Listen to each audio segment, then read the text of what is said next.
Yo, welcome to the Hello. Prophecy Podcast. I am Obese Prophet. I got my cousin here, this Justin Martin. Justin Martin. We also have special guest, my other cousin, Tim, What down up? down here at the bottom joining us. We got a great show tonight. You know what we usually do. We got the Massholez with us tonight. They're a hip hop group out of Massachusetts. And we're just going to hear some of their music, talk about how they got started. We'll talk about some strange news, talk about some conspiracies and other fucking lunacy. And yeah, it'll be another great show. I do want to give a quick shout out to the sponsors. We got mpcstuff.com. Hit them up if you're looking for any Akai MPC parts or machine parts for your drum machines. They got free shipping, great prices, and their customer service is top notch. Ask them for stickers; they'll give you a bunch for free. I got my whole table full of stickers here. So I Regret Nothing Apparel. They're a small black man-owned business. We support them; they support us. Check out their website at irnapparel.com. Fire on Ford down at 367 4th Street in Portland, Maine. Recreational cannabis. Hit them up 7 days a week. And just make sure you got your ID. Elevate Audio and Visual, that's my company. We do all kinds of shit from videos and drone shit. And, you know, we do Ghostbuster and shit and all that other stuff. No, I'm just kidding. But no, just head over to elevateaudioandvisual.com. If you're looking for music videos, drone stuff, music promo, if you need help navigating just music distribution, we can do all that shit. So, but yeah, that's pretty much it for the sponsors section. So without further ado, let's bring in tonight's guest. We got the Massholez. All right, y'all. What's up? It's good. What's good? What's good? So yeah. What's up? So yeah, usually start the show off with a little artist introduction. So if y'all want to just let them know how you guys got started individually, and then how you guys kind of linked up and started this group called the Massholez. I mean, I think honestly it's best to let Nate say it because he's kind of the center of that whole cataclysm. So I think you should take that off, Nate. Oh man, it was years ago. It was in the 90s. We went to a recording on Revere, Mass.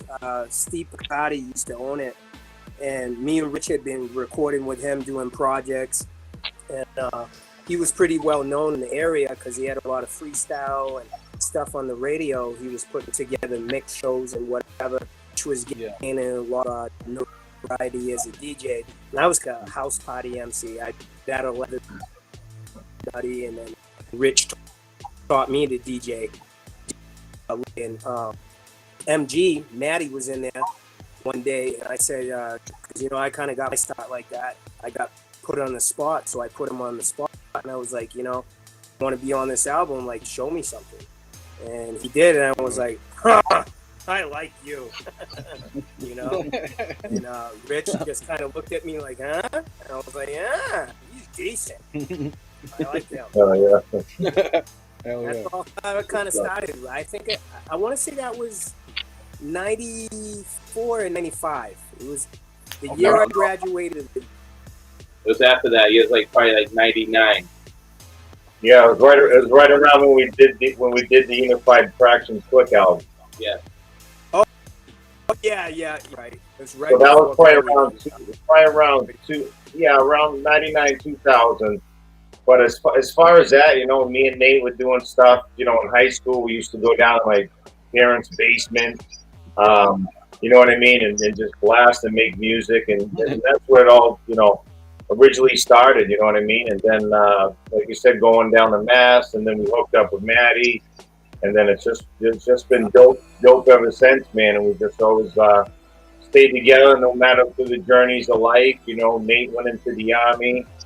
Matt was in Boston. I was in Maine doing my thing, handling business, DJing as well. I got a DJ business, so I constantly do that as well. But I mean, we've always been formed together through music, you know what I mean? And ever since me and Maddie met too as well, and all of us, we just formed and always connected, and and through life is evolved through music. You know what I mean? And we all worked together. We opened businesses together. We worked in offices together. As far as like even I'd managed and he came and worked in my unit. Like we just kind of always bonded, and we had kids early in age. So we had priorities, and we've always been super talented with music, but we had super talent in other ventures. So we are entrepreneurs.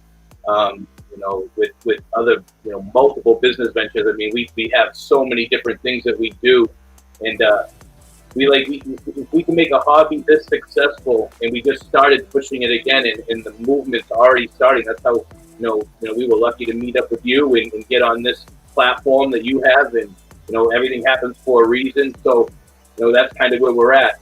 Massholez got together because of Nate and Rich.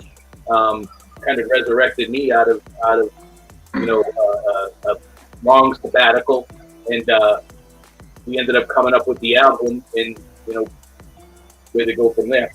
Nothing but bangers, yeah. So, and that's some of the stuff that you've heard so far. That War Cry album.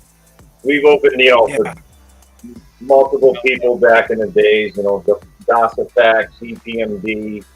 7L, Esoteric, Virtuoso, Mr. Lip out there. So a lot of cats from around the area, you know what I mean? Rex doing his thing out there. Apathy, all them guys, you know what I mean? So, and Steve was doing a lot of mixing for some of them guys too. Oh, yeah. So it was dope, man. We come up around the dope hip hop scene, and, we still got it in us, and we love doing what we do. So, and things are just this is just the beginning for us, you know what I mean? It's like another chapter of life, but everything's more serious, and we're ferocious now, you know what I mean? We just love what we do, and we're coming for it. Hell yeah. And I love the name too. It's such a classic name, and it's like I want to hear, I know it probably is just a simple story, but let me hear what led you to choose the name the Massholez. Was it like just to be funny? Was there a meaning behind it other than, what I'm saying, like, let's take this head on, or whatever it is? Like, what's the story behind the name? Well, as far as me personally, how I see it, and I'll let Nate, because Nate's the one who came up with the whole idea as far as the name, but we've all lived in Boston at one point, Maddie does. Maddie's from here. I was born here, from here. Nate lived out there. I lived out there. I now live in Saco, Maine, where I reside. Yeah. Where my family and my business are at, but I'm always in and out of here. So, but yeah, that's as far as that coming together. We're all from Massholez. We'll forever be Massholez, no matter if we migrated to another state or whatever it is. You know what I mean? Massholez is right. You know what I mean? You understand it. Basic training, and this is kind of how it started. The drill sergeants all yelling, blah, blah, blah, right? And I ain't scared of them. It's just, they go black, right? I grew up. My mom was like 5 feet tall, so imagine. Anyways, he looks and he's like, "You think it's funny, private?" And it's like a movie scene, right? And I actually, it's how big you want to intimidate me. I'm not intimidated. I have to. What, right? He's like, "You mask really bother me."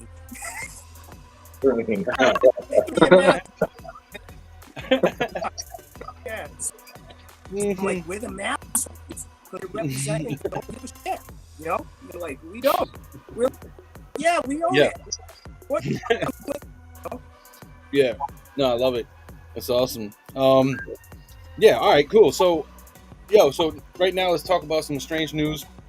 I don't know if you had some articles that you want to share in the private chat too, so I can share the screen or whatever. But if you got some articles, send them. Shit. Yeah, I got them on my phone, but I'll see if I can get them in the private chat here. Or just talk about it. If you don't have it on a computer, fine. Yeah, I'll just talk about it like I normally do. All right, so I got one.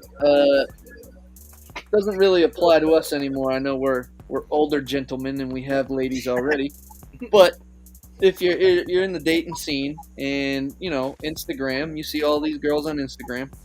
Apparently, late one night last month, a 24-year-old man headed to a Bronx apartment, believing he was about to hook up with a pretty brunette he'd met on Instagram.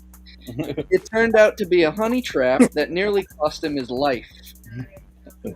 So this woman had been chatting, that he had been chatting to, was actually part of a group of sadists who spent hours torturing the kidnapped man, even stabbing him while demanding $100,000 in ransom on a FaceTime call to his horrified brother. When police found the victim, some 24 hours later, he was tied up and gagged in the back of a van, barely clinging to life. The beauty who allegedly lured him, her name is Valerie Rosario. She's 22. She's facing charges of kidnapping and attempted murder over this sick scheme. It was revealed in court last week, so this was March 14th, so Tuesday.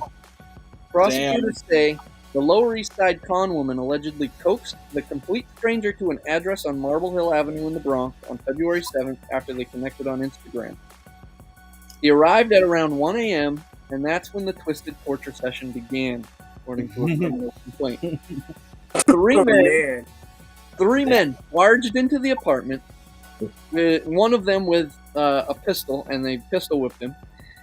Rosario, the chick, and the accomplices then allegedly stripped him down, placed him in the bathtub, poured flammable substances on him, and burned him with a flame all over his body. Okay.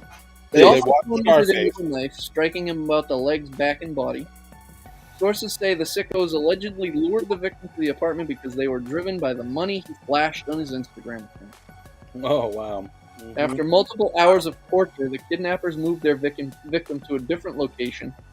And later that afternoon, the man's brother got a grisly FaceTime call and watched as his sibling was cut with a knife by one of the masked kidnappers as they demanded the ransom.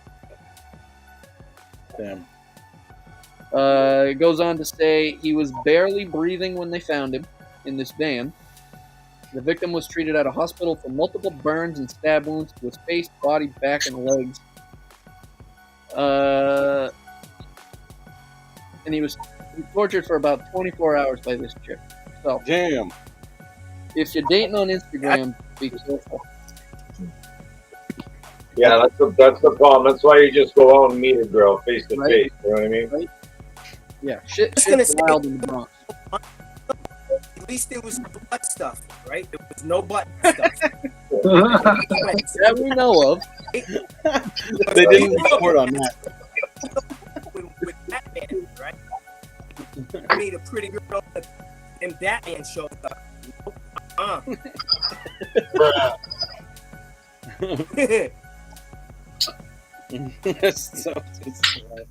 Oh man, that's funny. Yo, so I got one story here. Let me share this up here. So medical students implanted Bluetooth speakers into their ears to cheat in the fucking entrance exam.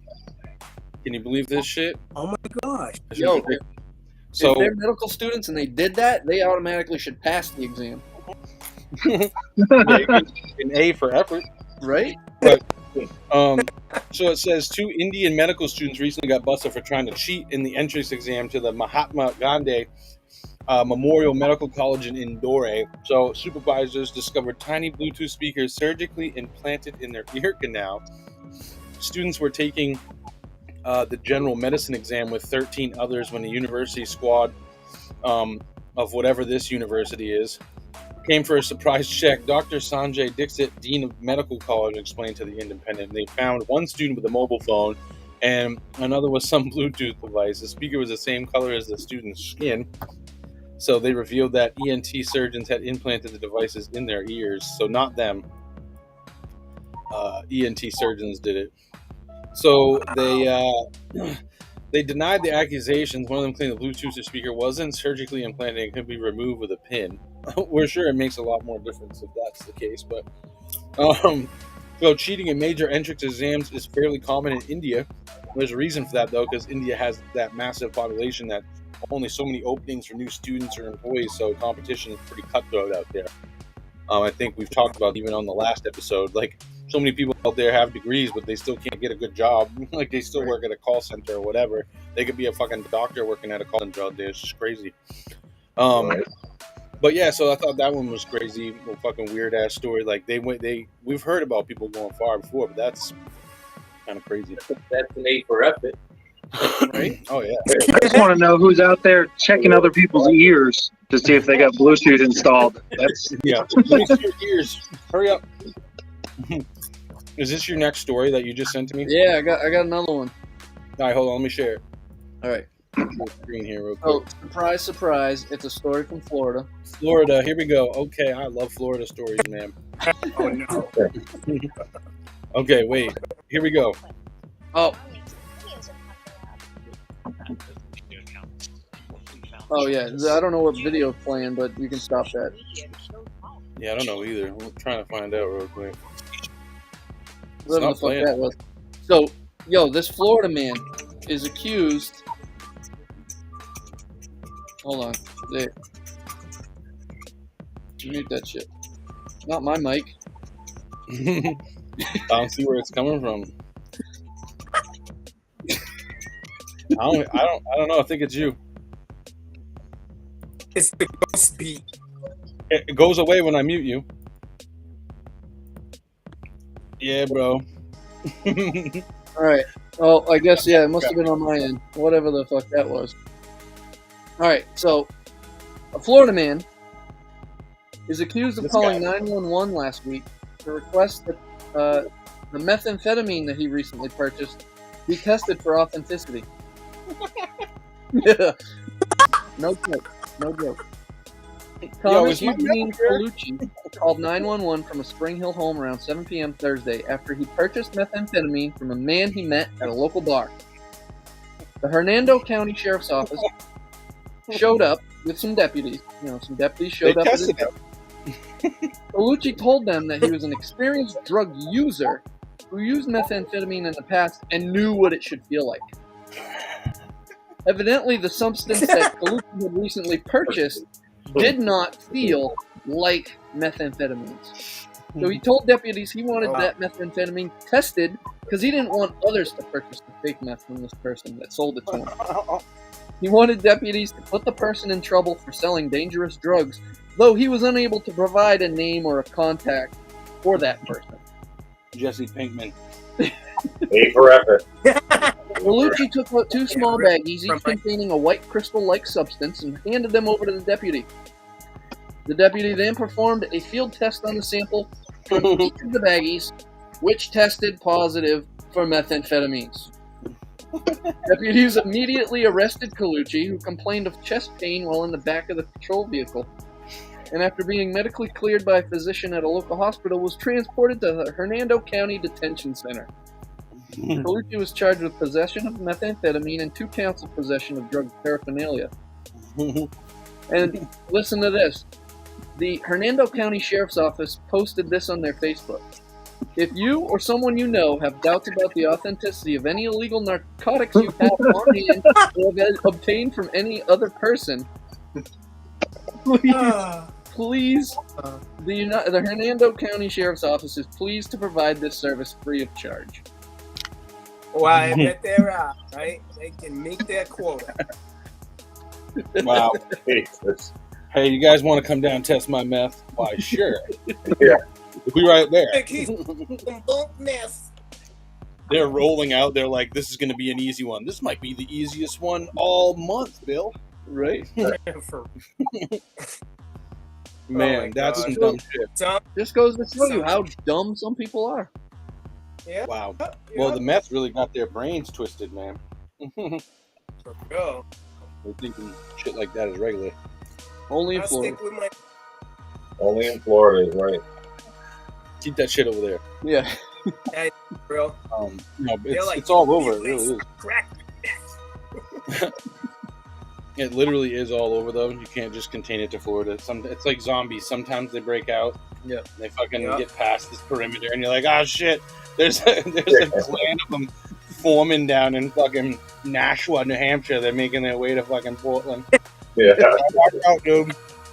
Whole clan of them fuckers. Like I Am Legend They type mode. fucking torches. Yeah, for real. Come out, they hit the light, they fucking melt.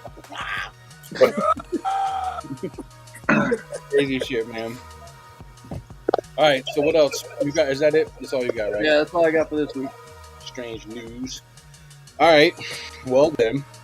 So let's talk about like your first projects. Like, what was the process like back then? Recording? Were you hitting up like home studios, hitting up big time studios, and a mix and match of that? And how would you kind of describe your first projects versus the stuff that you're putting out more recently? I just think as far as back in the day stuff, and I mean, we all started 4 tracks, and way back then, you know what I mean. So we had a way of doing our stuff, but we'd also go to bigger studios, that kind of thing. Now these days we have our own studios.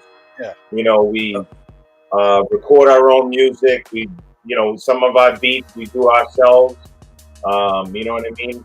So we have multiple studios. So, and we've upgraded now as well, so we can tap in with anybody anywhere.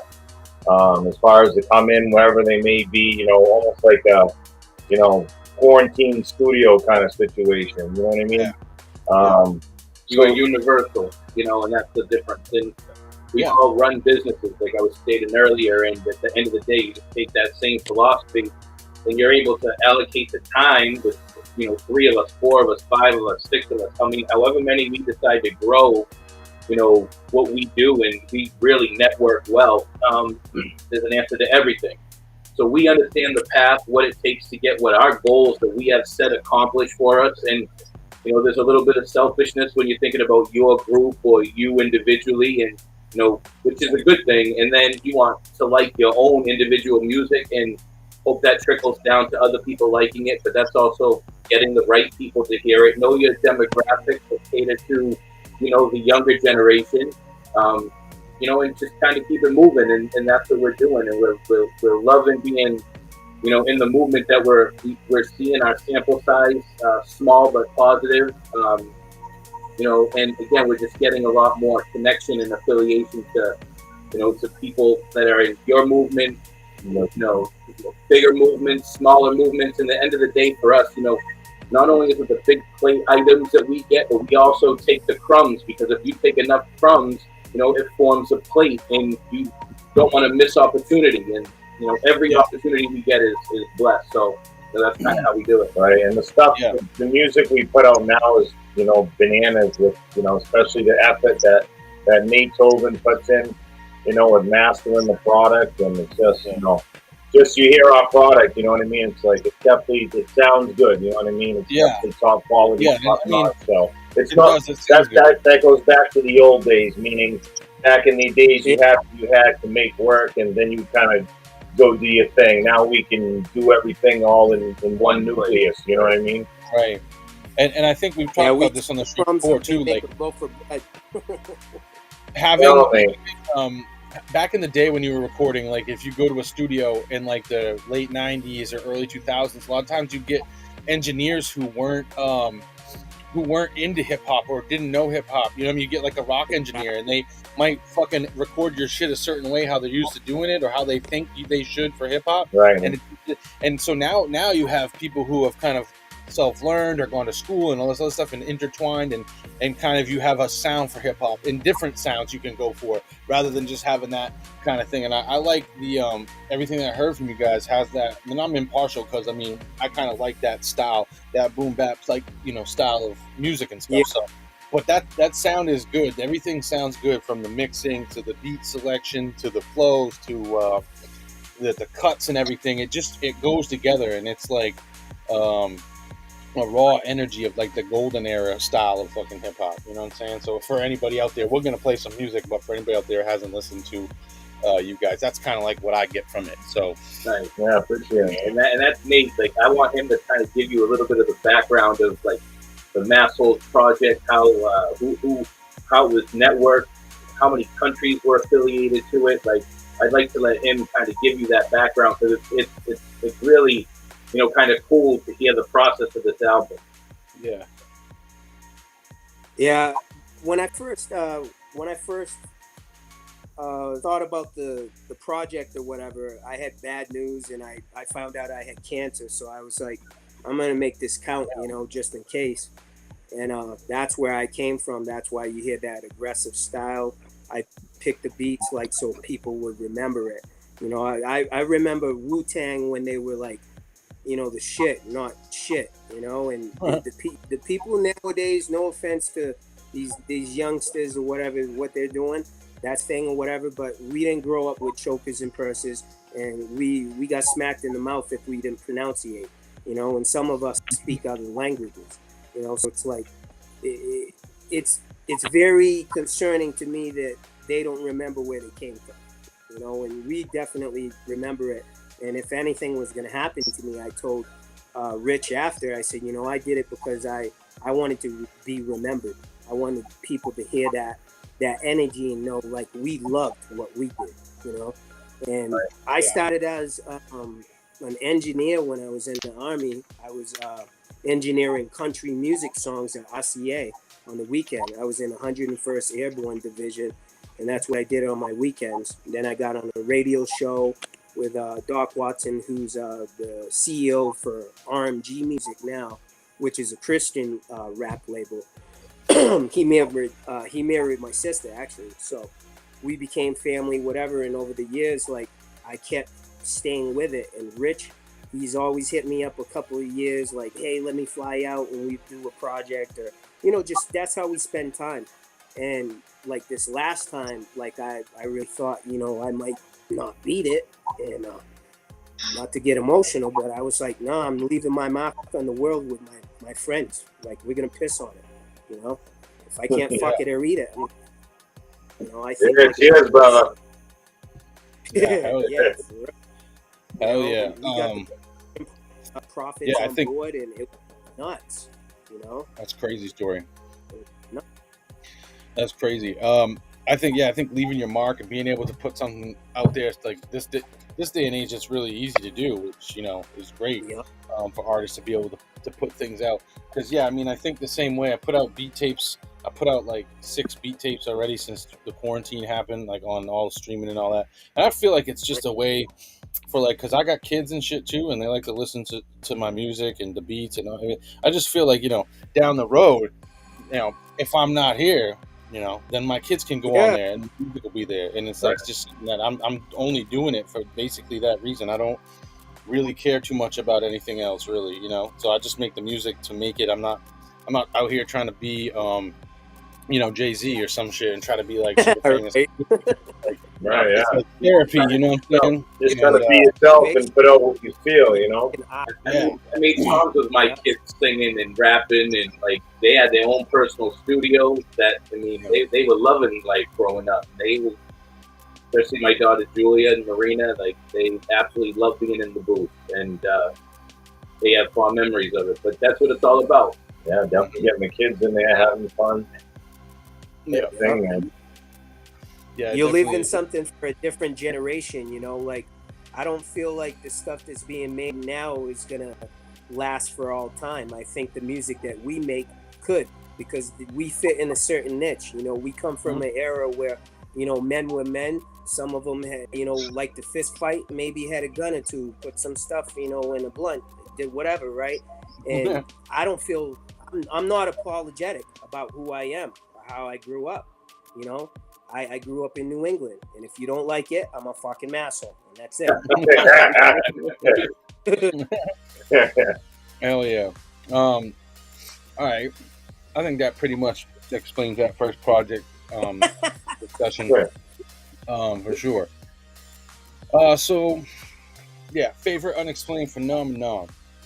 So we like to ask guests when they come on here to discuss a little bit about, especially if you've ever had any personal experiences with anything paranormal or anything like that, because I really haven't personally had something that I could solidly say was an experience I couldn't really explain, but that doesn't mean that I'm not open to it.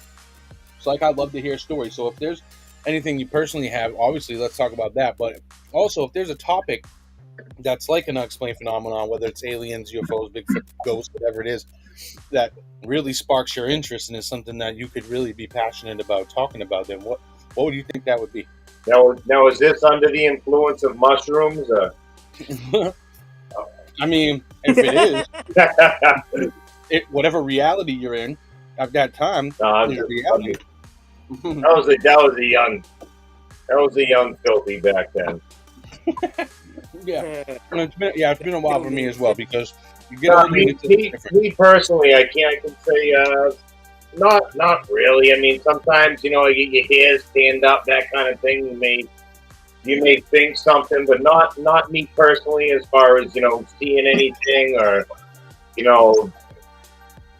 I don't know. I mean, you got some kind of weird experiences sometimes. You know what I mean? Like maybe you get a vibe of something, but I can't really go off and say something crazy has happened to me. You know what I mean? Okay. I don't Fair know enough. about anybody else, but What up, Lucifer? My boy Blue. What about you, MG? I've had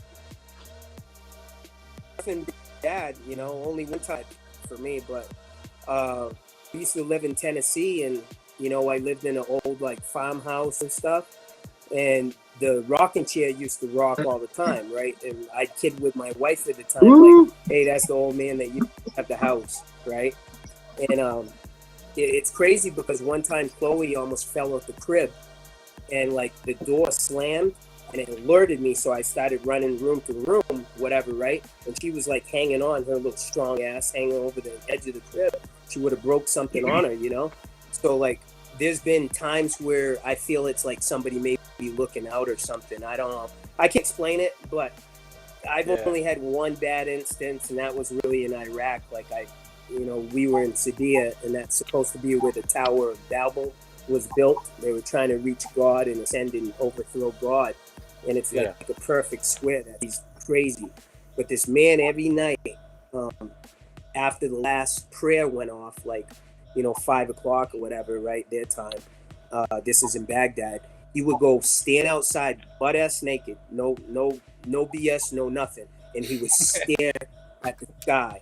And I'm talking all of his glory swinging, stare and stop. And he would do this for 33 minutes at a time, right? And come to find out, they came and got him later, right? Halfway through that second tour I went, because he was supposed to be possessed. So, crazy. That's crazy. Yeah. Yeah, it was nuts. It was I didn't need to see him naked, but I'm pretty sure he's got something wrong with him, Right. Yeah.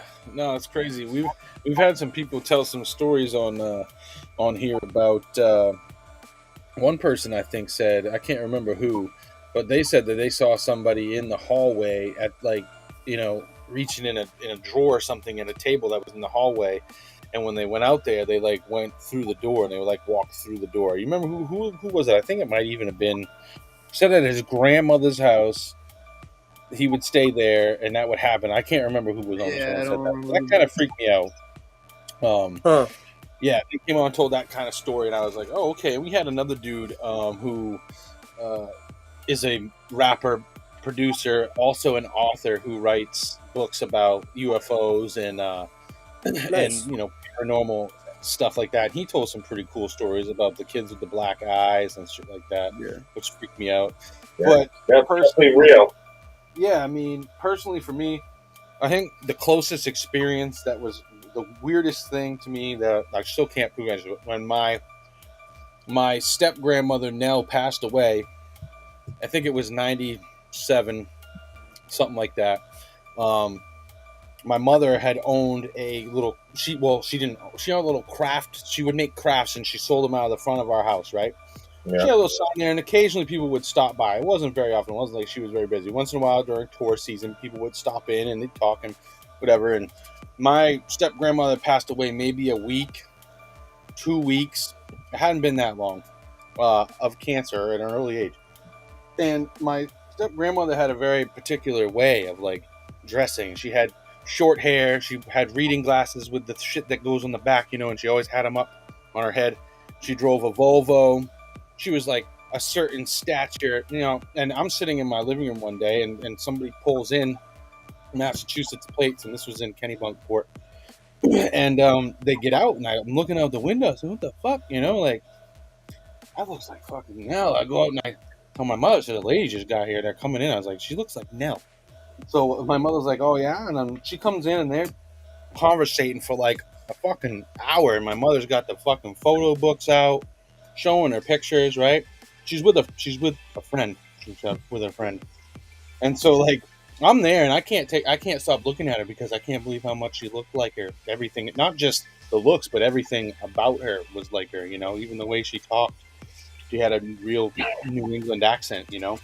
And so after all this conversation, my mother never asked what her name was till towards the end of the conversation. They're getting ready to leave. They bought a little something from there, and they're like, "Okay, we're gonna go down to the beach and blah blah blah." And my mother's like, "Well, I didn't get your name." And she fucking tells my mother that her name is Angel, bro.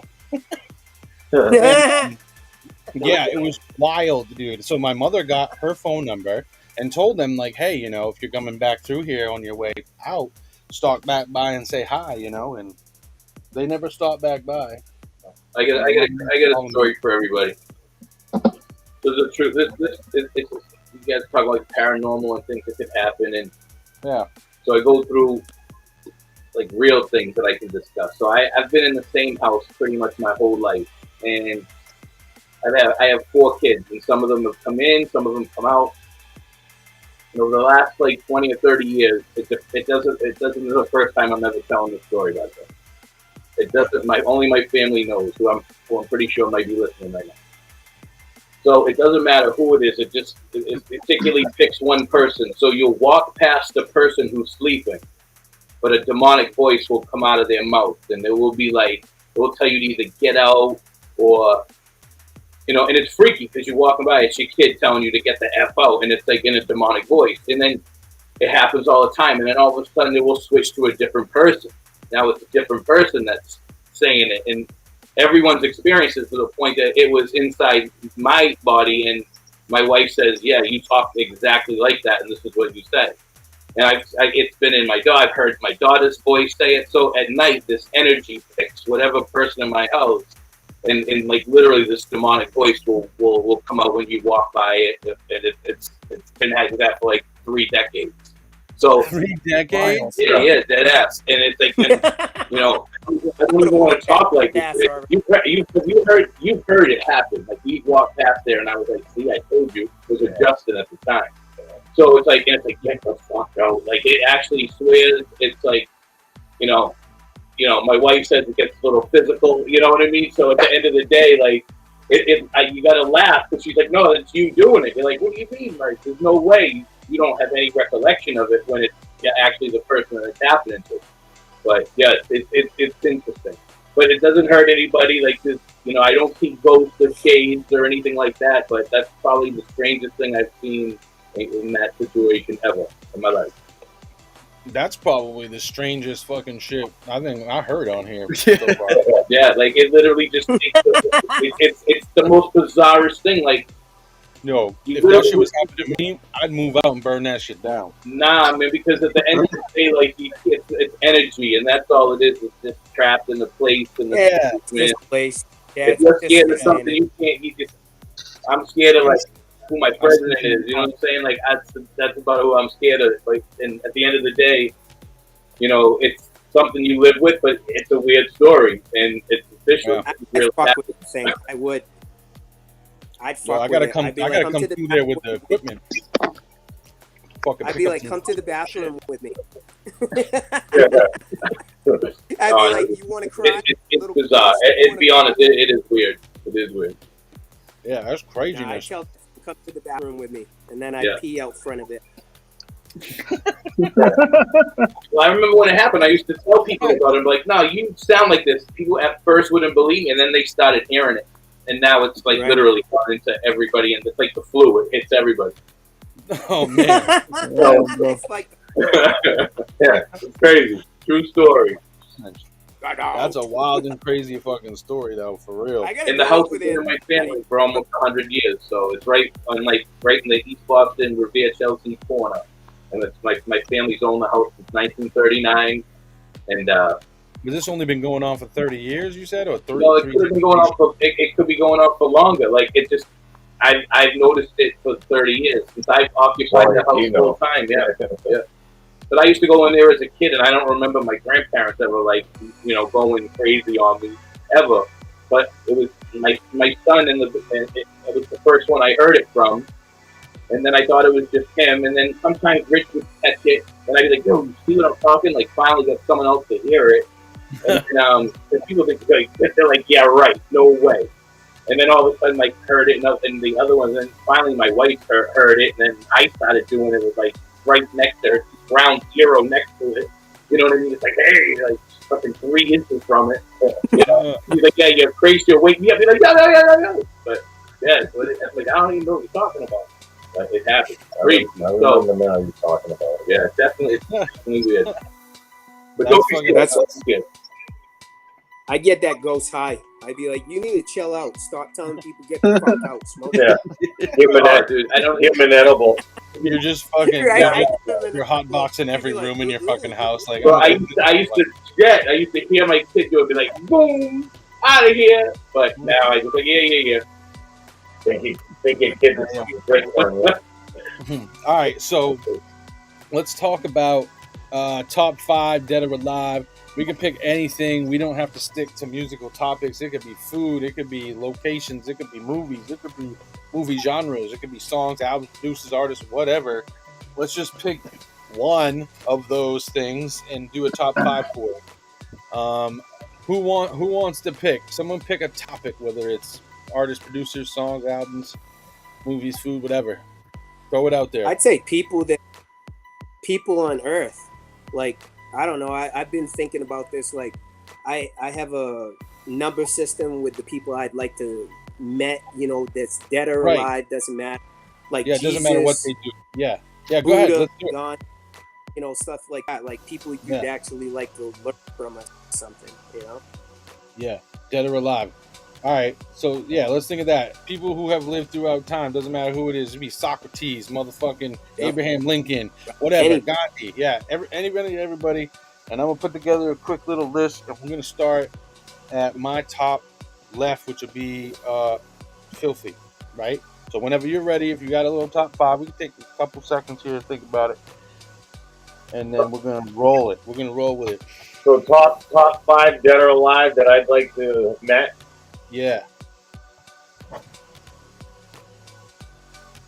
Well, definitely Jesus. Yeah. My grandparents, who I've never met. Let's see here. Bruce Lee. Hey. That's Bruce Lee, the Almighty God Thor. But he wanted to meet Thor. He learned from them. I gotta get five more. Actually, those are all. I gotta find someone now. Find someone now, huh? Yeah, I mean, you got too many, man. You got too many out there. So many.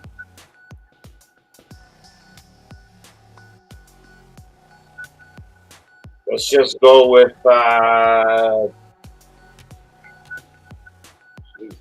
Big Daddy Kane. Mm-hmm. He's a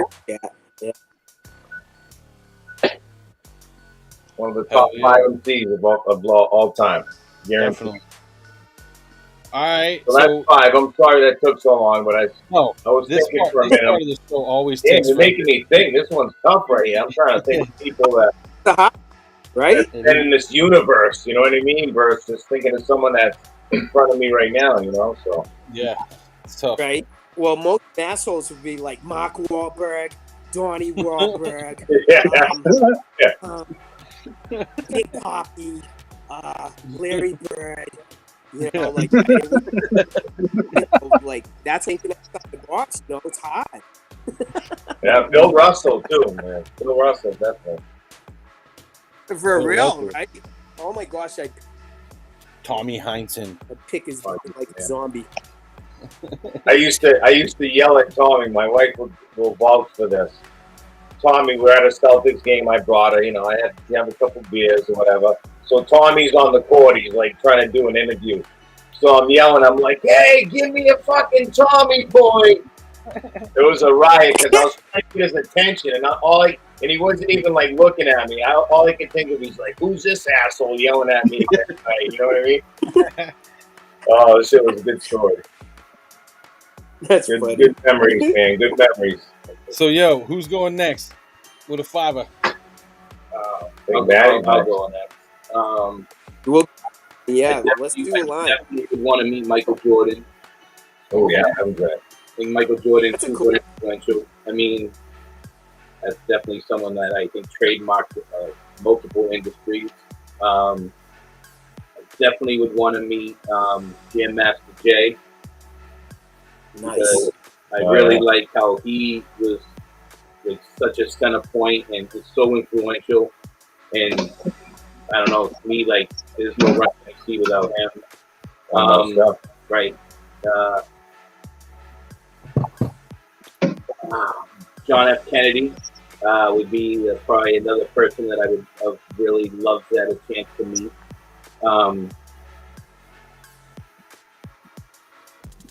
Let's see. That's because you're a pervert, though.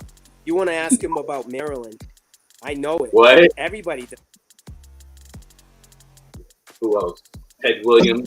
I'd like to have met Ted Williams, but I think he's pretty influential, local, and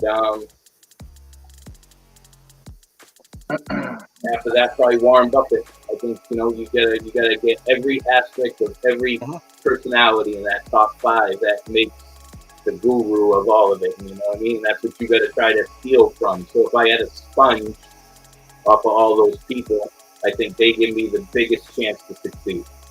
Would be my top 5 dead or alive to me. Yeah, that's a good list. Yeah, that's fire.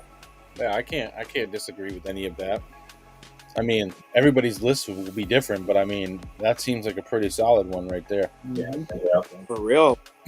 So, you put me on the spot. I had to think. I had to funnel that out. Yeah. They got me first. Because Rich was over talking, but then he said a story. I was about to lay him out with a story about the garden, but you know what I mean? I can't do that to him. So, another great memory. Yeah. He used to scream about a lot of things. So, but anyway, so what is your list? Yeah, Justin, what's your list? All right. Well, Bruce Lee was on my list, but we already said that, so I'm gonna come up with a different name. Let's see. So growing up, I was a big fan of Ken Griffey Jr., so he's gonna be on there. Right. Again, being a masshole, I got to put Kevin Garnett on that list. Yeah, I love his energy, but I would love to have a conversation, even like play one-on-one with that motherfucker. Like that would be right. Cool. Right. Let's see who else. George Carlin, comedian. Oh, love to have a that guy. Yep. Let's see. That's what 3. RZA, another one. Okay. Yeah. Music, but also like the whole philosophy that he lives his life by. Yeah. One more. Shit. I don't know. Keanu Reeves. I feel like he's a real chill motherfucker. He made some dope movies, so why not? I feel like things. I feel like he knows some out of body real shit. Like, Yeah. No, he'd probably be cool with whatever too. Right. Like he doesn't really give a shit. You know what I mean? Right. But yeah, that's a pretty good list too. Some sports people up in there, so influenced by that is cool. I mean, if I had to make my list, I probably would go with my list would probably be like Malcolm X, Martin Luther King Jr., Allen Iverson, nice, Nas, yeah, definitely, and probably like some smart motherfucker like Einstein or something like that. That'd probably be like my top 5. Nice. Yo, can I get an honorable mention? Can I get a 6? Yes. Muhammad Ali. Muhammad Ali. Okay, Yeah. that's Ooh, good, nice. too. That's something I had thought about too. But yeah, I think that would cover the bases for me. A lot of the things that I'm interested in or whatever kind of fit those people, and what their visions were too. So, all right. So we got. All right, Nate. You said You you had. skipping your cousin? Oh, he's not on my left. Is he on your left? I'm just going in order of my screen. My screen. I got you, brother. I'm ready. I'm ready. No worries. Okay. So, Jesus was already mentioned. He was my number one, just because everything I read about him, and I don't really believe the Bible. I just believe all the other stuff that mentions him and other religions. Like you got to be pretty badass. Like you mentioned in something else. That's pretty awesome. So for me, and I'm not religious, but I do believe in Jesus. I got it tattooed on my chest just because to turn the other cheek, and the philosophy that kind of align with Gandhi, before, and he's before. So like to me, it's like a deeper thought. Like we're all connected somehow, right? But we don't know how.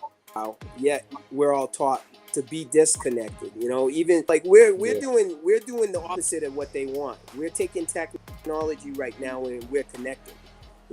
These people in charge, they don't want stuff. That's why the pandemic and all that other stuff. But don't get me started. So for me, since Jesus was already mentioned, I'm gonna go with Gandhi, because Gandhi's, he's right there. Nikola Tesla, for me, because he was more like me. He's reclusive. He likes what he likes. Works. He'll be like, yeah, fuck pussy. I don't even care about that right now. I'm gonna do this. And like somebody that's focused like that's on a different level. Like you'll change mankind. I mean, long before him, Marcus Aurelius. I feel like he was the only good Roman. Because Romans, when in Rome, they do each other, whatever, but he was different. I'm gonna throw a crazy one out there from the old gods, which is Odin. I want to know, like, you plucking out your eye, was it worth that knowledge? Was it worth that wisdom? Was it worth it? Like, I don't know. I got that curious George type of thing going on with him. Yeah, for real, then I'm gonna mention somebody else.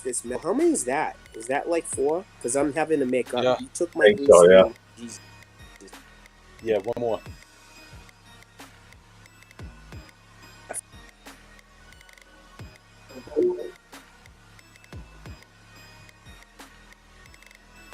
What happened? Because Lilith was demonized for owning her womanhood. She was, demonized for not wanting to sleep with kings. She's like, no, I'm too good for you. You're a bum. Just because you got money, you're a bum. I respect that, because she's like, she likes what she likes. And she can, like, she's like, I like ladies today. I'm with ladies. Hey, Who are you talking about? What you clicked out when you said her name. Who is it? My bad. Lilith. Lilith, yeah. Okay. Yeah. She's mentioned as the mother of demons, but I don't believe that shit. I think she was demonized, by the Catholic Church and whatnot. Yeah. I got my own views on that. But I think Lilith, just because I had to hear her story, Yeah. Then Oh yeah. for the fifth one, yeah, this is tougher than I thought, because you guys named like a couple good ones. I think for the fifth one, for me, because I never got to meet him, I was a student under Henzo Gracie for jiu-jitsu, right? I wish I would have met Hickson Gracie. I think Hickson's view, he's like a neo-samurai, of the last 100 years, and the way the Gracies changed, everything in fighting martial arts as a whole, to see their weakest son basically like become some champion with these monsters, like I think that's like an age-old battle, and it's kind of neat. So I'd say Hicks and Gracie. Hell yeah. But yes, another solid top fiver. All right, Tim, what you got? All right, I got a top 5, and it's I had to write these down because I didn't want to lose it. Nice. My top 5. So recently, I've been on this kick of, people who have super strong mindsets of, I am going to outwork you. You will never outwork me, right? So thinking about that, most of these are modern, but the first one that comes to mind is Dwayne "The Rock" Johnson. Yeah. Nice. I like a couple of his movies, but just his mentality of nobody in this fucking room is going to outwork me ever. And when you can have the balls to be like that every fucking day, that's that says something. And he's doing movies. He did the WWE for a while. He's got a tequila. Yeah, I had his tequila. That shit's good. Yeah. It's dangerous. It's dangerous. Nice. Didn't he? He had a rap song a couple months ago, didn't he? He did. He did a verse. Oh shit! I gotta hear that. I've heard it many times. Yeah, and Worse than Shaq. Yeah. Rapper ever. Hey, yeah. So I had Dwayne Johnson on my list. I had Kobe because you're thinking about that mentality, mindset of you're not going to outwork me. There's videos on YouTube. They keep popping up on my feed of like, Kobe, why are you here so long? Oh, because I saw you walk in, so I decided to stay longer than you. Yeah. I was like, third one, Jim Carrey. Besides a comedian, that dude recently, he has zero fucks about what anyone thinks about him. Yeah. So I was like, I like that. I'm gonna do it my way. Fourth one, Jimi Hendrix. On the music aspect, if I was alive back then, I would like to pick his brain on so many things. Yeah. Being an African American, you're not really coming from much. You're left-handed. How did you get from where you first started? What's that? He was in 101st Airborne. He was in the same unit I was in. Yeah. Yeah. Hey, man. Hendrix is short time frame for making music, but left such an imprint on the music industry as a whole. Real. Right. Yeah. Eric Clapton says, like, you're the god of the guitar, and he talks about that session, where he just played. They got drunk and smoked, and he just played, and he said he's the guitar. He said it's not me, it's him. And he said, he might be like young and whatever else, but he knows that thing inside and out. And it's like, imagine that kind of mastery and that wisdom at such a young age. That's crazy. Right. Yeah. Dedication. Yeah. Yeah, I can't top that. And then my last one, keeping with the whole mindset, is Arnold Schwarzenegger. Nice. Coming from overseas, oh, you're not going to be able to be a bodybuilder. He wins Mr. Olympia a bunch of times. Oh, you'll never be an actor. Okay, I'm the highest paid actor. Oh, you'll never be governor. Okay, now I'm governor. Oh, you're like 75. You'll never make any more movies. Okay, we'll keep making Terminator 35. No problem. No, come on. No. Hand me my cane. Give me my cane. I'm in a fucking wheelchair. Give me a beer.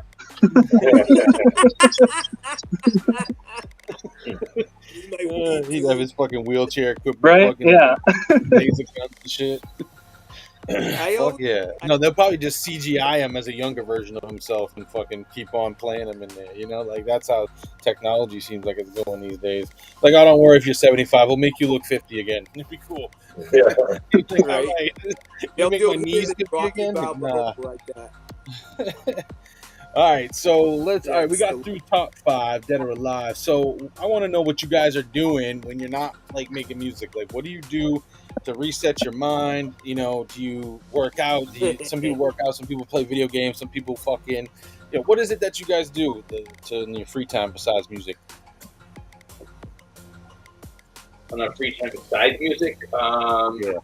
I like sports. I like to box. Uh, I like the TV watch. I feel I'm a connoisseur of that.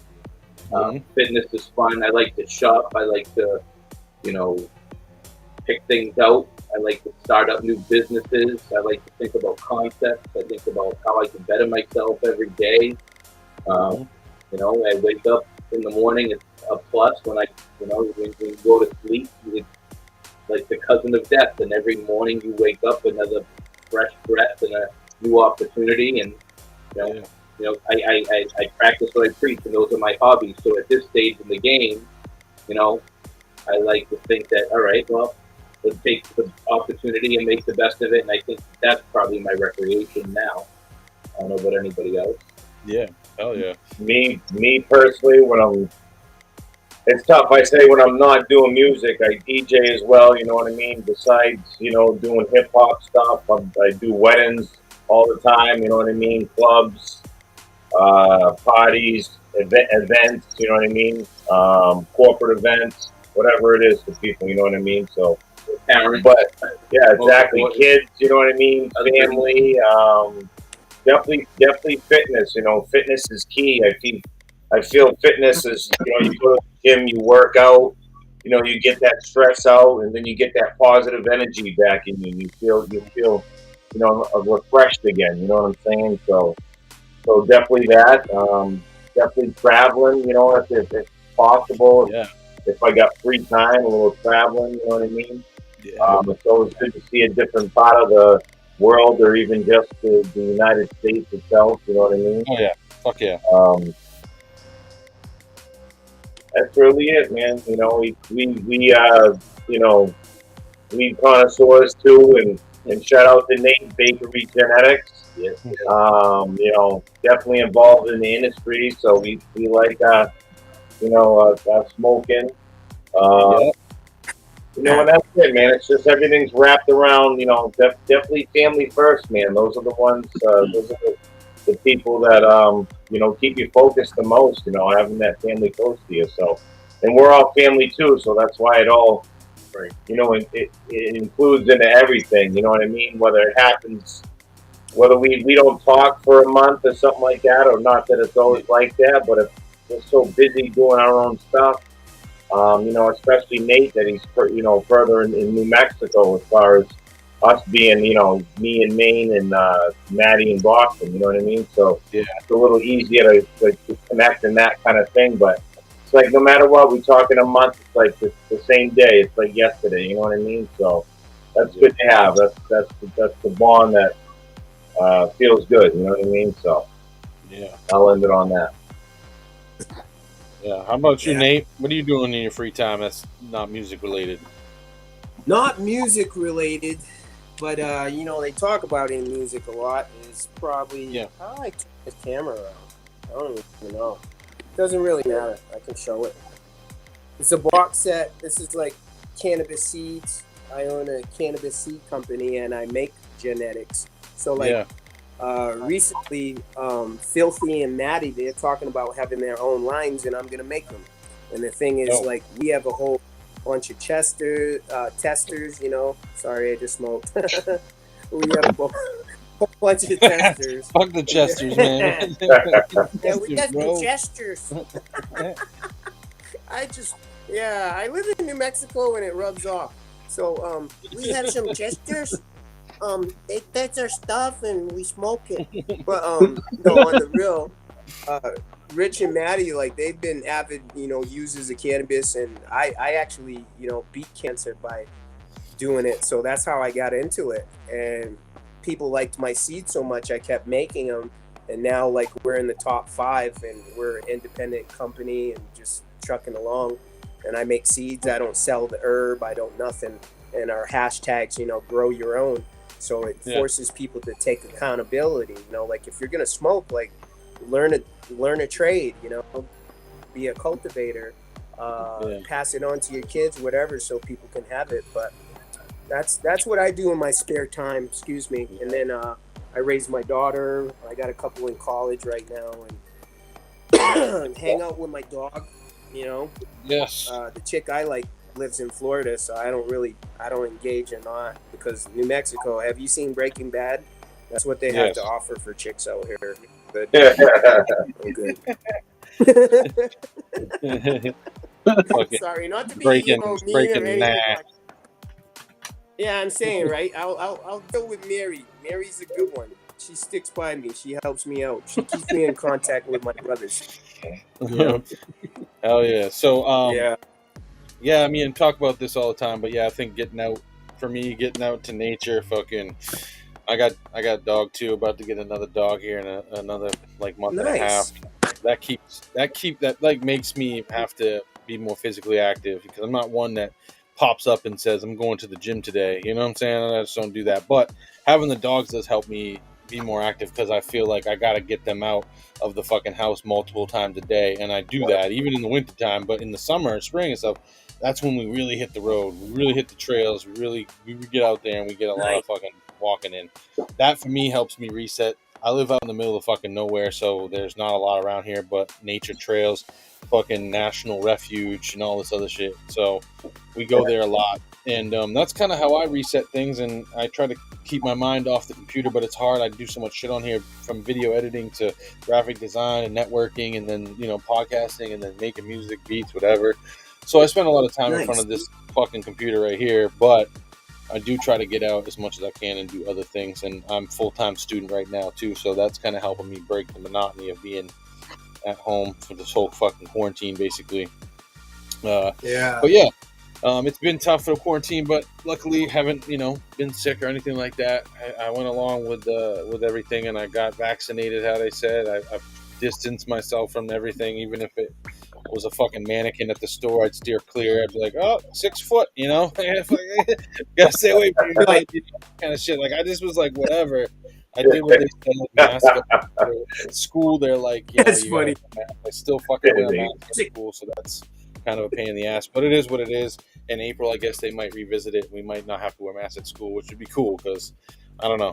I'm just kind of getting sick of wearing masks. And everywhere else, I don't have to. And then I go to school and I'm like, I got to wear a mask. And it's just like, but, it is what it is. I guess you get mask fatigue or whatever. But I'm at that point, I'm like telling the virus, like, I'm not wearing my mask. Take me. I don't give a fuck. Like, I'm here. Fucking, it's like, I just am so fed up with it. But I get it.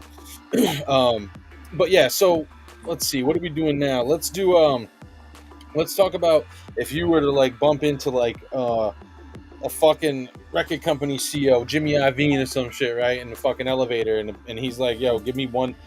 You're like, "I'm a rapper, or we're a group, whatever, right? We make music, blah blah." What would be the one song you slide him and play him like in the elevator on your way up to like the 20th floor? What song or you think you'd play for him? I think Listen to the Sound. I mean, honestly, I think that song just.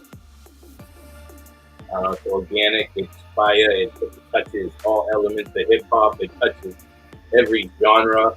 Like, different generations could feel it. It's got the violin, it's got girls, it's got the DJ, it's multicultural. The track is awesome. Like, it was done by the beat was made in England. It was produced in New Mexico. It was written and recorded in Boston and New Mexico. Like, I mean, at the end of the day, and that's how most of that album was made. But I mean, Listen to the Sound. Surprisingly, to me, it wasn't my first choice, but I think it just absolutely grew on me, and the video sealed the deal. So for me, Listen to the Sound would be that one track as of right now.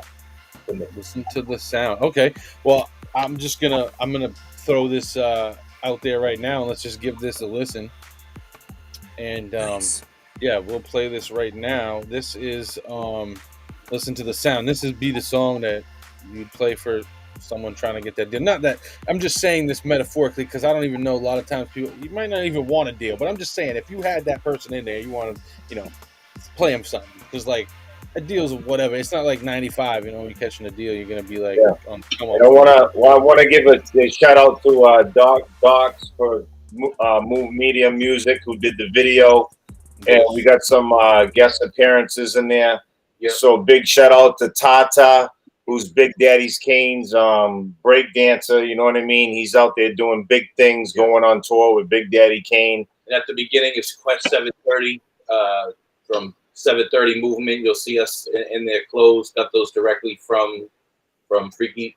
So big up to him. And yeah, man. So it's pretty interesting. It's a dynamic video. I hope you like it. And Nate crushed the production on this, by the way. And that's where the heart of it is. And big up to Nate on the production of the track. Hell yeah. Let's give it a listen. Told you gonna steal from us. Pal, wrong thing. I got plenty of line for you, buddy. Trust me, they don't want me to have me pull for no fucking reason on my grandmother's ice. And then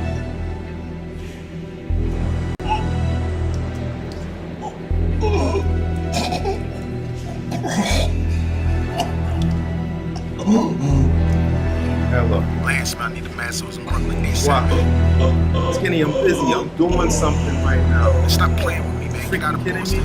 Come to Brooklyn. They said Brooklyn? there's money to get out here. Fuck, I'm coming to Brooklyn for. I'm in Boston. What do you want? Brooklyn. Filthy Rich, MG, and Beethoven, New England stand up, yeah.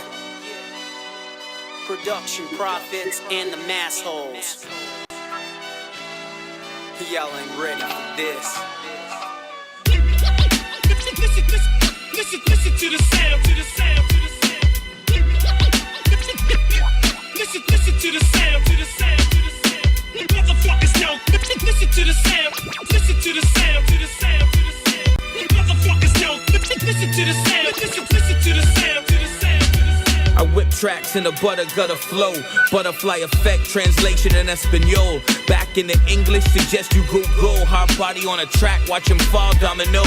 One by one, stand in line, the outcome is critical. My bars hot like bullets from a gun with scratch cereals. They drop like sniper fire off the rooftops pop. When I say stop, Simon says tick tock. Don't waste my time, you work for me, you on the clock, it's my dime. Transform the game like Optimus Prime. You Justin Timberlake, running out of time. Divine intervention, reach maximum retention. Stack cash, even bag some chips. In a whip with a full tank of gas, I dip. MG, put a knife to the throat of this track, then slit. Listen to the sound, to the sound, to the sound. Listen to the sound, to the sound, to the sound. Motherfuckers don't listen to the sound. Listen to the sound, to the sound, to the sound. Motherfuckers don't listen to the sound. Listen to the sound, filthy. I started from the bottom, at the back of the class. Now I'm burning, Pirelli smell the back of my ass. Drunk swerving in the lanes, disturbing the past. Hustle still legal, got blood in the cash. Can't trust a damn chick like the government. Still spitting counterfeit when it come to the grip. Learn from my OGs, only dollars make sense. Cause pussy get you twisted and make you trip. Blood thicker than water, don't test the boundaries. Rip solid, yeah the world done found me. I'm part of this earth since I died at birth. Came back, resurrected, the gift and the curse. Bring measure to the table like Cain and Abel. Got connections, both sides ain't talk about cable. I'm known in the clubs, a beast in the tables. Filthy rich godsons like Bobby Abreu. Listen to the sound, to the sound, to the sound. Listen to the sound, to the sound, to the sound. Motherfuckers don't listen to the sound. Listen to the sound, to the sound, to the sound. Motherfuckers don't listen to the sound. Listen to the sound. Beethoven. I get sick on the track, regurgitated. Cause niggas nowadays just love to hate it. I don't give a fuck, cause I stay faded. This is for my fans that's glad I made it. One love to the DJs that finally played it. Middle fingers up to the suckers that hate it. One love to my peoples that stay creative. Reppin' Beantown, New England native. I'm going hard, spittin', rapping for the real. Niggas is trash like orange peels. And on my life, I don't need a major label deal. Cause niggas is faggots in the industry. street for real. Illuminati run everything but fuck it though. I'm just trying to sneak through the back, Joe. I wanna get this money legal and stack it up. If a nigga acting up, he'll get hacked up. Listen to the sound, to the sound, to the sound. Listen to the sound, to the sound, to the sound. Motherfuckers don't listen to the sound. Listen to the sound, to the sound, to the sound. Motherfuckers don't listen to the sound. Listen to the sound, to the sound, to the sound. Listen to the sound, to the sound, to the sound. Listen to the sound, to the sound, to the sound. Motherfuckers don't listen to the sound. Listen to the sound, to the sound, to the sound. Motherfuckers don't listen to the sound. Listen to the sound, to the sound, to the sound.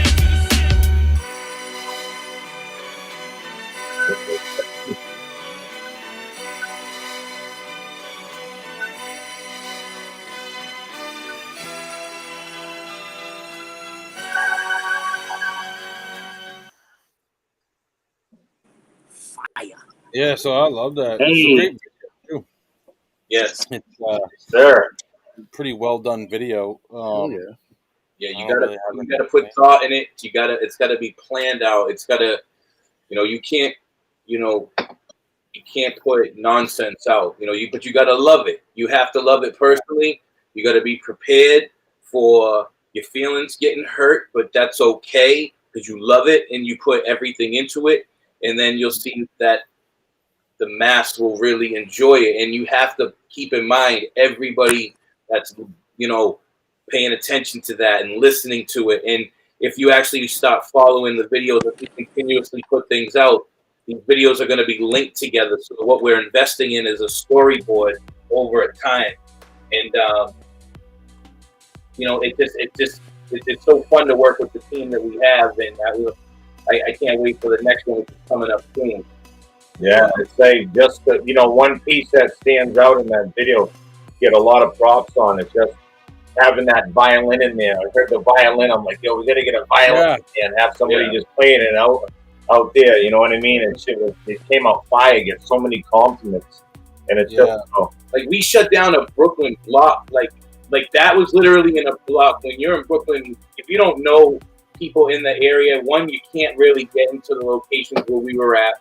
Fortunately, we have a lot of people that connections that were able to do this, and like literally had a block shut down. I mean, think about it. We had Big Daddy Kane and Rakim's show dance, break dances, like literally there meeting us there. Like it was so choreographed from multiple people, just making sure things lined up, because you only have like moments to make that happen, and if you're not prepared, like one take, like we try to tell artists that come up, because it's like, Massholez, who are you guys? Like, for real, what it is. And it's like, we're really more known for the things that we do on the outside, like who we are and what we've accomplished. And like, we've crossed a lot of T's and dotted a lot of I's. So at the end of the day, like, I'm happy no matter what life I pick. Being a father's been the most beneficial, and husband, and all the great things that come with it. But being able to have a family that allows me to expand and go off, open my own businesses. I've done major franchising.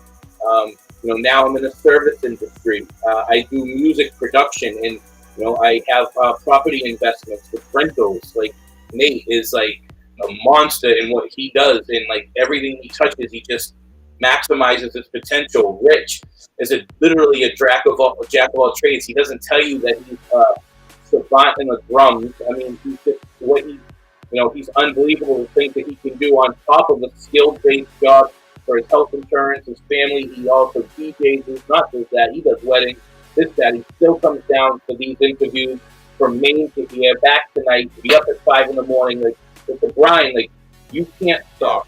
Your show, you thought about it. You have all these, things that go on in your show. We also watched your shows prior to being on, and especially when we started to see. So we even knew the breakdown of what your show was going to be like, and we knew what we were going to anticipate. And that was important for us to, kind of know the platform that you have, because everybody's show is different. Right. So those are the things that I would tell people, like, pay attention, and, pay attention to detail, and don't stop dreaming no matter how old you are. and just do it the right way and have a good team behind you. And like videos like that so many people had hands on that project that were big in the industry. Weird. Like, and I'm not a name dropper, so I'm not going to do it. But at the end of the day, like from major people in the industry to people who didn't know the industry, to actors, to 2 different countries to make that track. Like, Right. And who are we? You know, we know who we are, and like that's what we're trying to kind of push out, and like that's who we want to network with. I'm interested in working with writers. Like, use the DM for a purpose. You'll get a real answer back from us. And you know, I don't want $1,000 from anyone who's offering me any money. So if you're listening to it, you know, I'm good. You know what I mean? So stop with the coin. But you know, at the end of the day, like, yeah, I look at everything as the glass is half full, and you know, that's why I think our success is going to continue to grow. That's why doing your show is so important. It's like important just to start to talk about it, because you never know in 3 years if we network to where I think we can, and people go back and listen to the show. All of a sudden, you call me like, "Yo, like your show just got like 50,000 views." I'm being hypothetical, and I'll be like, "Yeah, I know, isn't that crazy? Like we might have hit a niche," and then people started researching and be like, "That was a really cool interview," and you guys did, you know, that. So I look at every interview we're doing right now in the present, but where can this be beneficial to me in the future? Just by somebody hearing it and getting to minute 47, you know what I mean? There's a miracle, and now they're hearing even more testimonial, and you know, that's kind of like, I don't know, I'm a theorist like that, so I don't want to bore you with my craziness, but that's how I make music. That's how I make music. Yeah. Everybody have a purpose. Hey, so I want to ask you guys, because I ask everybody who comes on this show, and I can kind of see where this is probably going to go, but when you do live shows, right, you know, with the new crowds of people that come out there, a lot of people are like rapping over vocals or using auto-tune and stuff like that, which I get. Do that. Which I get. I get using auto-tune. I'm not going to say, I'm like not going to be like, fuck auto-tune, nobody should ever use it. It does get overused. I will agree with that. And there's it's hard for some people who don't understand the concept of it to perform live when they've used auto-tune on a song. And I understand that debacle, okay? But what I'm saying is, when you guys are doing performances, are you coming straight out the gate on an instrumental and just rapping your shit with like a hype man helping you out on the backup vocals? Or are you rapping over your vocals? Never rap over vocals. And we are all universe in every aspect of it. I mean, my whole team, our whole team, are beat makers, writers, and not only that, but go outside the box to get even more information. Like now, like at the end of the day, you know, we just showcase to the max, in my opinion. Yeah, I mean, if you're rapping over like your instrumental and you got like, you know, a little your overdub or something, a little bit of a certain overdub here and there that you had in the song that sounded dope, and you wanted that to be part of it. But not the whole verse. That's perfect. Sometimes you got the hook. If you got a hook and it's not scratching the shit, if you got a hook, maybe leave something in there a little bit. But I think the first part otherwise to be fresh right on the instrumental, because for me as a fan. Listen, every show has a date. So if your show has a date, you need to plan and memorize the songs that you're going to do. Rehearse it. Like, if you're lazy, you're going to give a lazy performance. So, if you know, in my mindset, if I know I'm going to that show, I'm going to pre-plan, practice, make it work. So when the show hits, it comes out. One shot, one kill, what's the deal? And like, you've made the crowd pump. They're feeling you. If you weren't rapping, you were doing art, and that's the biggest difference. Because your persona can come out. Doesn't matter how good you are, right? But you always have to have that down. And for the people that they don't do it, in fact, it's just the bottom line is that the show probably wasn't. It probably was some bullshit thing that they got about 35,000 for, which is nothing for them. But they go in. They rap 2 songs over the song. They grab the bag and they bounce. You know what I mean? Because I've seen it. I've been there. And Rich and Nate will tell you even 100%. Because Nate, he could tell you on his end. I mean, he's been dealt with majors. You know, we all have. But then we're also affiliated with major artists. Again, I don't believe in name dropping because it's about the Massholez right now, and it's about your show, and that's the most important thing. But we've been in environments where, like, we've been in the industry. Not necessarily in the popular vote, because not everyone knew about us. So, you know, you would have heard about us a little bit sooner. But at the end of the day, it's like, think about what you're putting out, what you can really move with and go from there. But I don't know. That video to me is probably the best one I've seen in a while. You know what I mean? I think for us, it's not what people are used to, in the sense that nowadays branding is like the key to success, right? But how we're branding our product is by working on our actual product, putting talent, putting love, putting the passion that's been missing, and people can hear the difference. Like if I'm telling you a story on this, like it's probably real. Like we're all 2 steps away from getting the bag that we chased as kids, right? But we're 2 steps away from maybe having a bad day with this pandemic or life, or heart attack, anything, right? And we keep it 1,000. I think we're the first group that's not fronting. We have necklaces, jewelry, whatever, from being kids and shit, but we're not popping that thing. That's not us steez. Ours is consistency. We consistently worked on all aspects of our craft, and I don't feel like nobody else is doing that anymore. Like if I were Lord to bid tomorrow and something happened, Maddie and Rich would still fucking kill it, and I knew that. I left my heart on the fucking track every time I did it. So for these guys, like, it's an honor for me to still do it with them. Everything else is just extra. It's gravy, it's butter, it's anything that's on the top of it. That's how I feel. My friends, they're my brothers. And like it doesn't get any deeper. Hell yeah. You know it. Hell yeah. All right, so I'm gonna play. I got this. What is this? Your Here Now page, right, with some music on it. Correct. I want you guys to pick one off here, and I'm still gonna play before we get out of here. Also, that Lost in Memories video. Let's do how about Styles Don't Matter? Styles Don't Matter. Yes, all right, you want to set it up? Yeah, I mean this song right here is called Styles Don't Matter, off the War Cry album by the Massholez. Definitely a serious track. Who made this track, Nate? Oh my god! I go look. Do you remember who did this one, brother? That was Production Profits. I'm being silly. That's Production Profits. Production Profits. Dope, Yeah, man. They got some fire. Hell yeah. I'm kidding. Please don't tell them that. He'll be like, "Oh yeah." My god, great tracks. Let me show you. Word. All right. So Styles Don't Matter. Let's jump into this right now. Yes, sir.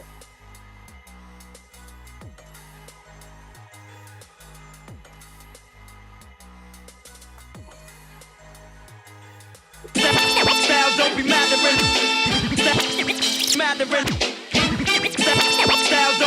The OGs are back in the building, no doubt. Come on. Throw your hands up, everybody. Get 'em up, get 'em up. It's the Massholez, baby. Yo, smoke a blunt to the face. You can say I got a habit, put a mic in my face. Rip that shit like B-Rabbit. Poetic prophet, 8 miles to my logic. G's up, hoes down, that's the motherfucking topic. Getting money, heart hungry, bitches sweet like honey. That's how I raise my queen bees, pops raised no dummy. Phil running a club, a hip-hop junkie. Rock this shit east to west, still doing a Humpty. I'm a cabbage savage, living lavish. Honor the mortal passage from this filthy bastard. Extraterrestrial, Mr. Reputable, suit and tie out to get loot. I will not lose. Never. The editor of editors, incriminating, decapitate competitors, etc. On my grind, already 2 steps ahead of y'all. Study these streets, I'm a natural born predator. Come on. Styles don't be mattering. Styles don't be mattering. Styles don't be mattering. My pattern's amazing. Styles don't be mattering. Styles don't be mattering. Styles don't be mattering. My pattern's amazing. It's gotta be worthwhile to back back of a file. Use the shadow of a clock as a sundial. Stockpile air miles, meet you at the turnstile. Dress retro, old school era. Gordon Gecko, money green like pesto. Yell in a hollow room, hear the echo. This is Boston Metro. Live from the ghetto, I'm a throwback Nintendo. This is what you get, bro. Too many memories, boy, I can't let go. So let go my ego. Breaking out the Legos, I felt it right from the get-go. Soko on the rocks, fresh roll of tobacco. Still with my hat low, rocking with the Massholez. Miss a class, you're a no-show. Busta with no dough. Telling all your friends you in love with the cocoa. So look out below. Matumbo, my eyes closed before every free throw. Styles don't be mattering. Mattering. Styles don't be mattering. Styles don't be mattering. My pattern's amazing. Styles don't be mattering. Mattering. Styles don't be mattering. Styles don't be mattering. My pattern's amazing. I spit sick like I got strep. I'm the best secret that's ever been kept. Banging that gangsta just to get a rep. In that Wu-Tang, moving on your left. Educated off Black Star, most deaf. Raised in the ghetto off Tribe Called Quest. Street from the sewer, like does effects. These niggas better learn to protect the necks. Keep the beats bouncing, just like checks. To my OGs, mad respect. If there's money to be got, then I got it. Flow so dope, call it narcotic. Ready to die, like my nigga Biggie. And I represent from my home city. This for my niggas that ride with me. I'm a pit bull, chasing Hello Kitty. Styles don't be mattering. Mattering. Styles don't be mattering. Styles don't be mattering. My pattern's amazing. Styles don't be mattering. Mattering. Styles don't be mattering. Styles don't be mattering. My pattern's amazing. Styles don't be mattering. Mattering. Styles don't be mattering. Styles don't be mattering. My pattern's amazing. Styles don't be mattering. Mattering. Styles don't be mattering. Styles don't be mattering. My pattern's amazing. It's the Massholez, baby. Yeah, so I put the One- link for anybody one want to go check that out. Go to the massholes.herenow.com. The link is showing up on the screen down there right now. Also put the link for this, if you guys don't mind, in the description of this video. So if they go on YouTube or whatever, they can click on that and go over there to see this and click in. And you can see on there, it's got all the links to everything. If you want to check it out on Spotify, give them a follow. Check them out on there so that you can stay up to date with everything that's going on. If you're a Spotify person, if you're an Apple person, if you're an Amazon person, I don't know. I stick with Spotify, but whatever. So yeah, check them out there. There's the link for that. And I want to give you guys the opportunity too right now to talk a little bit about upcoming shows that you have that you want to promote, or projects and songs and stuff that you're going to be doing that's going to be coming out soon, so that everyone can know what they can expect from you coming up here in 2022. I mean, right now we have we're working with a couple new producers, new to us, but really doing some big things right now. Sealance, we have a couple Sealance tracks. We have a couple tracks from Track Codes. These are exclusive tracks. Yeah. So we're really starting to work with production companies and beat makers that are really bringing some noise, and it's the best way to expand. So we'll be doing that. We're going to be working on our third trilogy video. So you'll see the next video. So the third video will be somewhat of a spin-off of that. So we're going to use docs from Move Music one more time. We actually have to make that call, but we're setting that up on this interview right now. So we're going to be using him because the chemistry is just there for this final trilogy. So we have that. We're going to be coming up with probably 2 major albums, and even work on some one-on-one stuff. So right now we're going to build a catalog because we just reorganized our entire office and our arrangement, and it's very close to being done.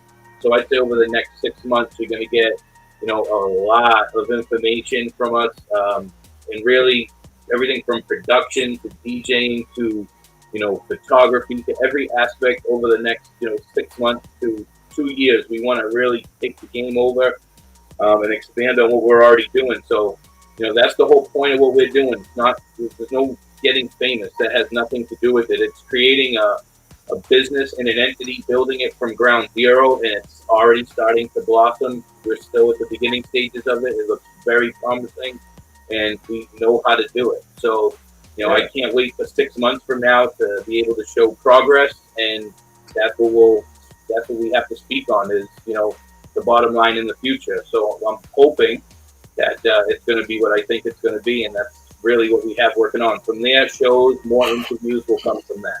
So that's where we're at right now, I think.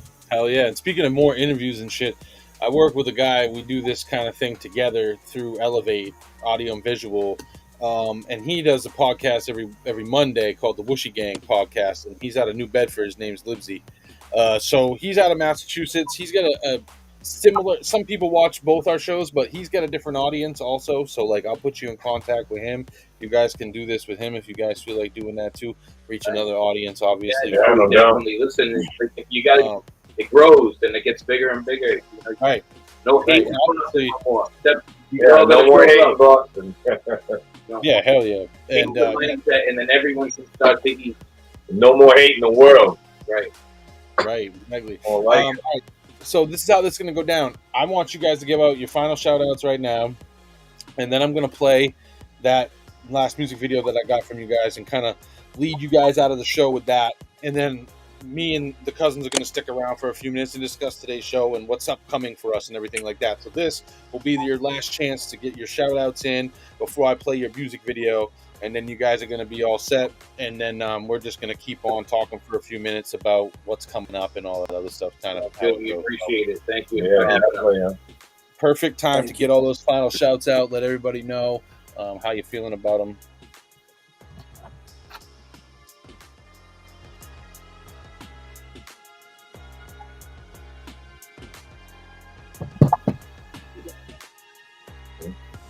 Trying to share this screen real quick with this video on it, but let's get it. Oh, here we go. All right, so set up this video for us. All right. So this video right here, are we doing shout outs first or is that after? Yeah, you can do shout outs now and then set this video up before we go out. All right. So first, I want to give a shout out to God. Without him, there'd be nothing.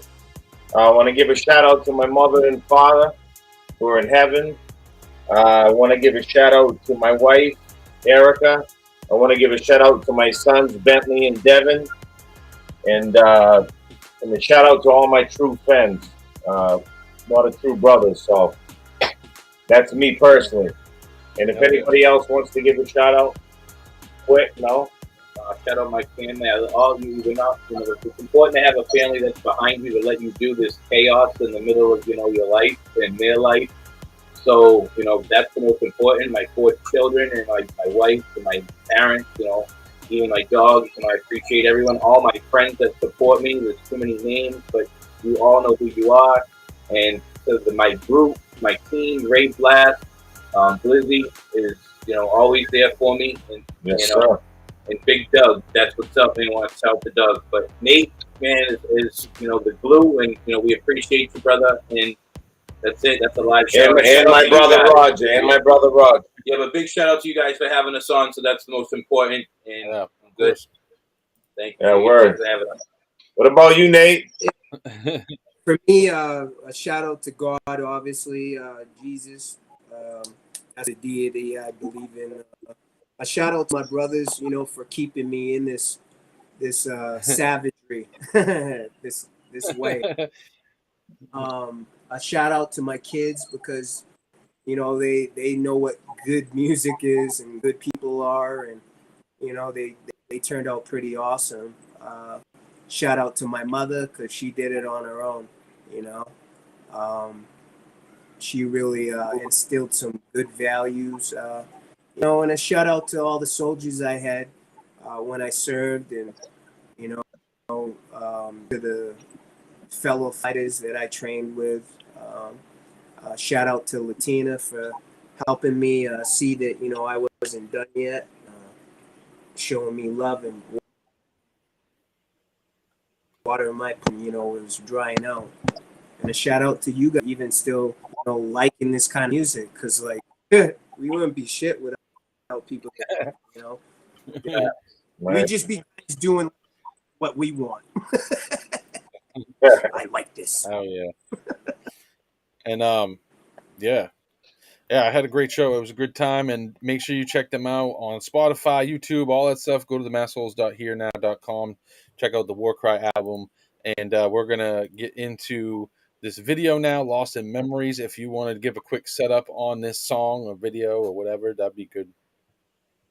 Yeah, man, this song right here, very special song, another banger from Apple Listen to the Sound. This one's called Lost in Memories, the Massholes.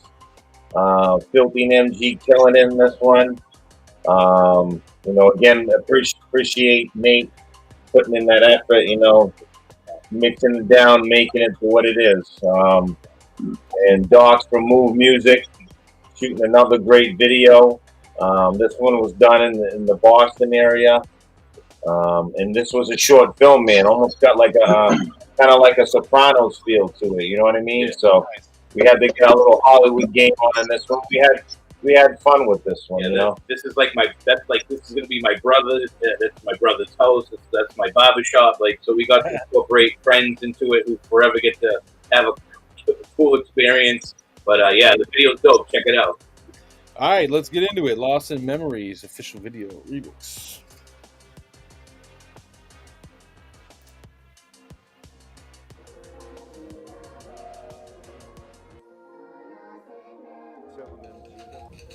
I'm about to catch a case because of this lying cockroach. I know he's family, but this has to be handled. I know we talked about working with him in the first place. I know, but loyalty is everything. I can't let this one slide. But Rich, he's putting dirt on a name, though. We can't have that. I'm gonna tell you what I'm gonna do. He's my family. I'm gonna call my brother.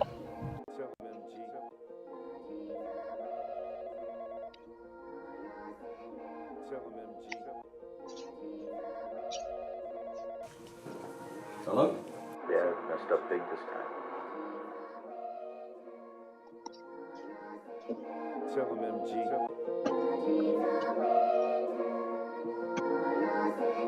Tell him, MG.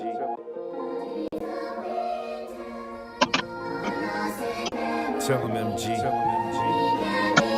Never rat on your family. Never. Filthy. You's a bitch ass. You lost in my memories. Now you one of my enemies.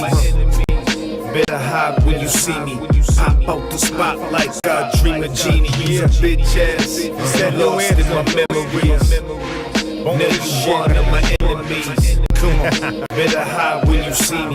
Pop out the spotlight, God dream a genie. Try to seize all my assets, cause I live above average. Locked on my doors, call me a savage. Lied on the stand, heavy facing fed time. Locked in the hole, approaching red line. A father gotta give, provide for a son. Never thought you would rat, fed you my last crumb. Now I'm facing a 10-piece like KFC. I don't need no coleslaw, I'ma bake your beans. Glorious like notorious, die for my warriors. Never outdone, thoughts of euphorias. Flatline when Phil step in the booth. Lyrical sorcerer, that's the burden of proof. Trilogy of great triumph, shackles since youth. Back against the wall, nothing matters but truth. The prison system corrupt, informants deuce. Hopefully the verdict sticks, I'll be out in a few. You's a bitch ass, you lost in my memories. Now you one of my enemies. Better hide when you see me. Pop out the spotlight, God dream a genie. How you doing? How you doing? You catch the game? Yeah. Tell him, MG.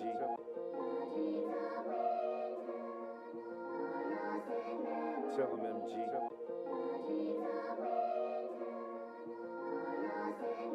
Tell him, MG. Hey. Tell him, MG. Yeah. All right. Yeah. You's a bitch ass, you lost in my memories. Now you one of my enemies. Come on, Better hide when you see me. Pop out the spot like I dream of Genie. Too many rats on the block. Tomahawk split his cabbage. Cock a Glock my brother made holds 21 Savage. Ravage, heavy track mastic, got the smell out the trunk. Clean the shells and the prints off the pump. Too many coming for Trump. Leave him Kennedy slumped. Lynn Marsh, where the bodies get dumped. I was born and not sworn and I went straight to the majors. Surpass paper chases, I elevate elevators. Yeah, now you're feeling my cravings. Curb my appetite, no loyalty to Satan. Ready for my weighing, blood's all I'm tasting. No ultimatum, hands heavy, Iron Maiden. Heartbeats to the baseline, I'm genuine. High like an airline, Italian bloodline. Money on the incline, cards never decline. The world is a gold mine, make it with every punchline. Bitches, you lost in my memories. Now you one of my enemies. Better hide when you see me. Pop out the spot like I dream of Genie. Use a bitch ass.